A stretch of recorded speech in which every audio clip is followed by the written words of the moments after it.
Well, hey everybody, I'm back today working on computers again, and this will probably be my last one for quite a while. This one's number 4. So anyway, for this home theater build, I picked a Ryzen 5. Again, this one's got the cooler and the heatsink and the fan is all included, so I didn't have to go buy an extra one. This one cost about $40 more than the one that I had on the budget build. The last time I was maintaining my mechanical hard drive, this one's got a terabyte hard drive, and most of it is used to record TV shows. But I'm going to add on the motherboard, I'm going to use one of these Western Digital black NVMe drives, so it ought to boot up really fast. I'll put the operating system on here and let it continue to record shows to the old hard drive. I went to a little fancier motherboard than I had. This one's back to the AORUS Elite version, but it's a smaller footprint. It's the micro ATX instead of the full ATX, because that's what it takes to fit in the case. It gave me a few more ports in the back. It gave me a full-length slot for the tuner card to connect. And I guess the thing that really tipped it over was this one has optical audio, and I've not been using that, but I have it available, and again, for a home theater type, for a video viewing type application, seemed like that might be a good thing. And it's got wireless if I need wireless. Right now I've got network cables and antenna cables going to it, but who knows. And lastly, I've got Trident Z5 from Gskill, and this though is one reason why you always check the approved list. I had a version of this, same model of Gskill that I've used on the first 2 builds, and I would have assumed I was just going to go order the same one again. And they were CL30s, but for some reason those were not on the approved list for this board, and I had to get a different part number. The other ones were CL30s-3838. This one's a CL30-40-40, and I don't know why one would be more particular than the other, but I go look up, on the motherboard's support site and say, hey, what matches with that processor and that, the combination I'm building. So that's where I'm at.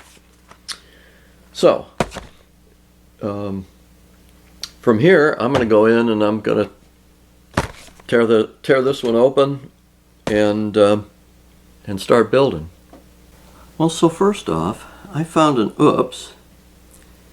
I intended to carry this tuner card over into the new build, but now that I'm standing here looking at the socket, this board is one that still had a PCI, old PCI slot in it, and so that one isn't going to work very well.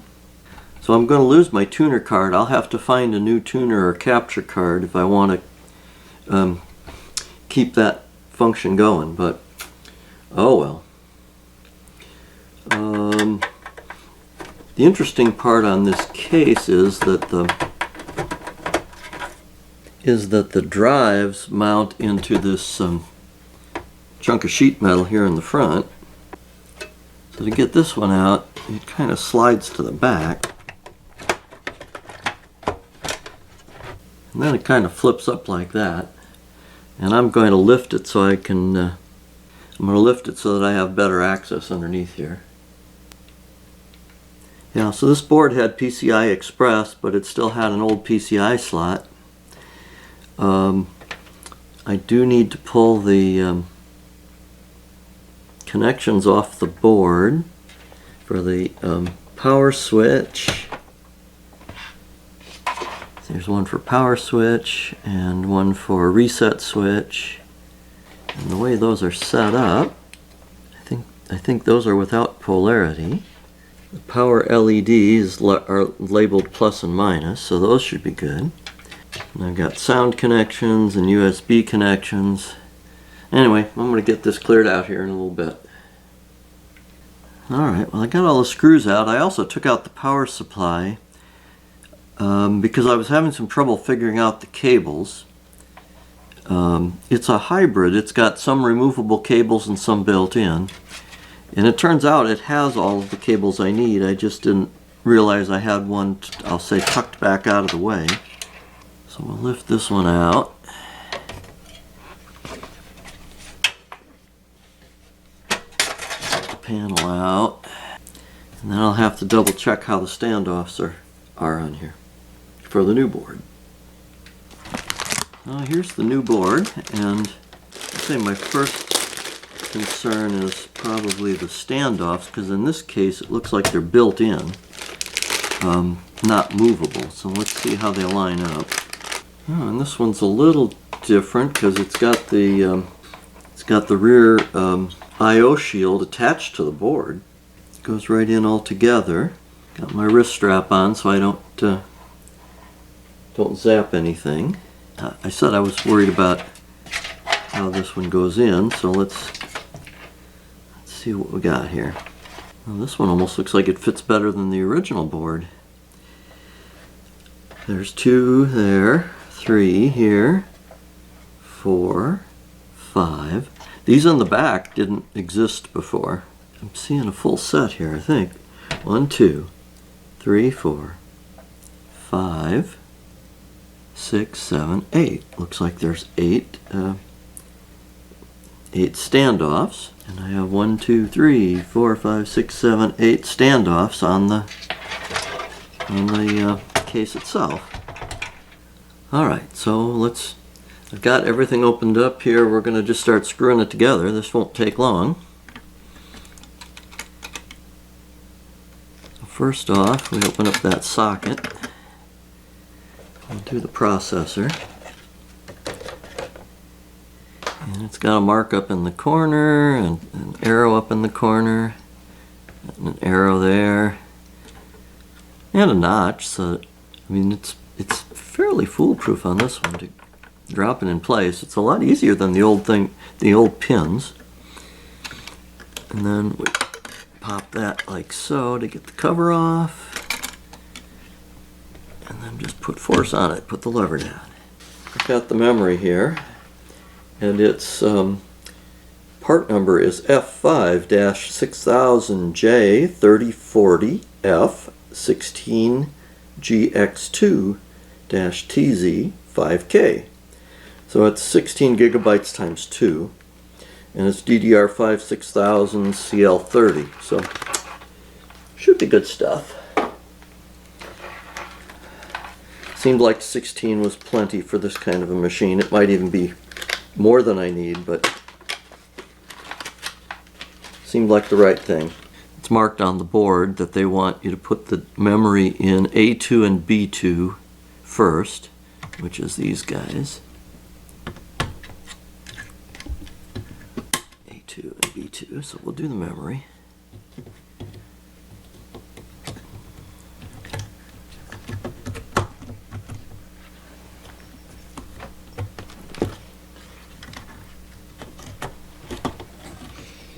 Make sure it's pointing the right way, and it looks like it is.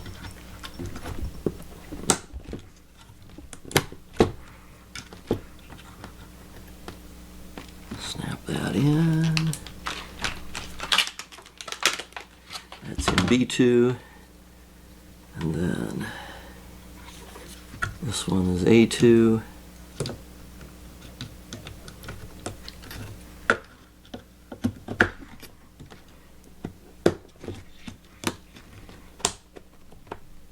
Snapped in good. Okay.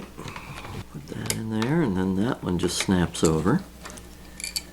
And then need to peel the tape on this one for the heat sink. I'm only going to put in one drive. For some of those of you who know, I tend to like to use redundant drives and do RAID. But for this machine, again, it's not storing a lot of data. If you're streaming things. And since the video's on board, these two slots are going to remain open. And let's see, where's the CPU fan? It's over here. So I guess if the cable's going to go that way, that's fine. I got to take these off the board first.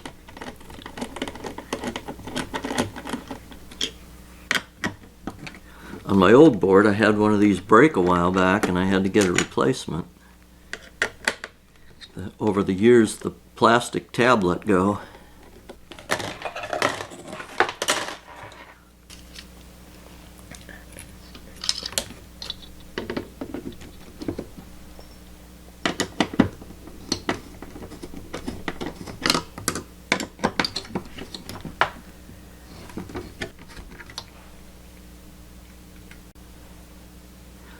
I've got all those 4 screws snug down,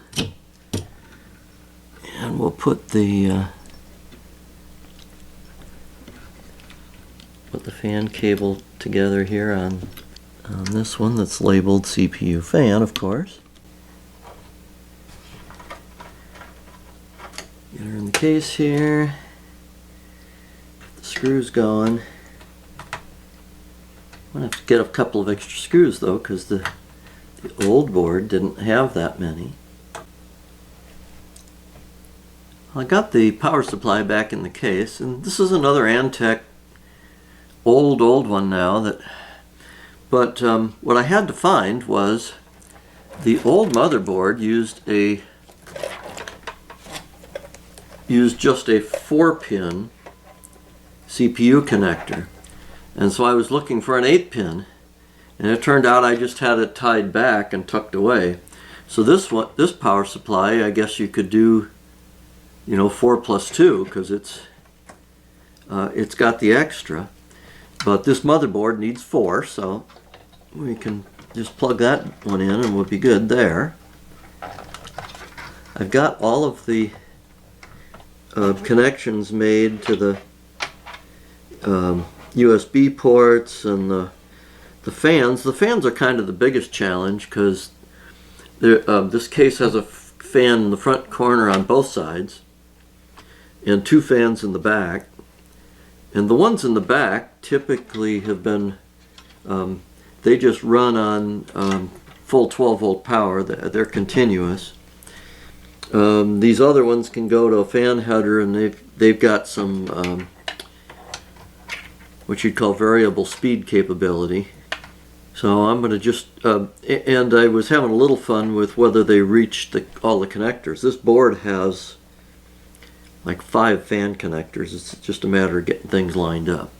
Alright, well I think I got everything in place. I got the 12-volt ones lined up. I have 2 hard drives in here, and I'm only going to hook up one at the moment, the one that has Windows on it. The other one actually has a Linux distribution that I haven't run for a while, but I can go in to usually select it as a different bootable drive. But I'm not going to mess with that one today. I'm going to leave it unhooked. There was something once upon a time, I don't even know if it's still active, called Myth TV, MYTH, and it ran on Linux. And it, hooked to the video card, to the TV card, TV tuner. And it was interesting, but after a while I ended up going back to the Windows installation because it just worked better for what I needed to do around the house. But every now and then I go switch boot and run into that one. But anyway, I'm going to leave that and the optical drive disconnected for the time being. But everything's pretty well connected, about ready to give it a shot.